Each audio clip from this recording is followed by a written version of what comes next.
Allô, bonjour. Je fais partie du blog pour le Festival du cinéma tenu par le lycée près de Cordy. Premier contact pour une première journée de reportage. À 2 pas du cinéma, une quinzaine d'élèves réfléchit aux articles à écrire autour du festival.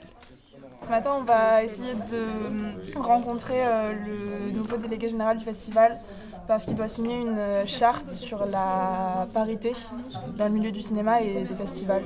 Conférence de rédaction, préparation des questions, le travail est presque le même que les journalistes professionnels.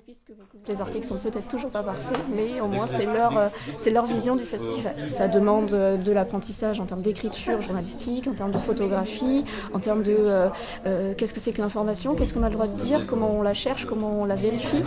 Au même moment, au cinéma, les journalistes, les vrais, assistent à leur deuxième projection de la journée, un marathon qui va durer 5 jours. On essaye de voir le maximum de films, au moins 3, voire 4 par jour, et on essaye de rencontrer les réalisateurs ou les comédiens, ceux qui sont là.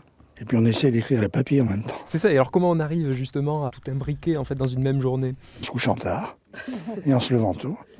Cette année, 40 journalistes sont présents au festival, dont la moitié de la presse spécialisée, et les interviewés se prêtent au jeu, quelle que soit la génération. Qu'est-ce que ça représente pour vous la charte sur la parité? Pour l'instant, on n'a pas commencé la rédaction d'articles. Je pense que ça va être plus compliqué, mais pour l'instant, de parler à des gens, poser des questions, c'est très intéressant. Moi, ça me plaît beaucoup.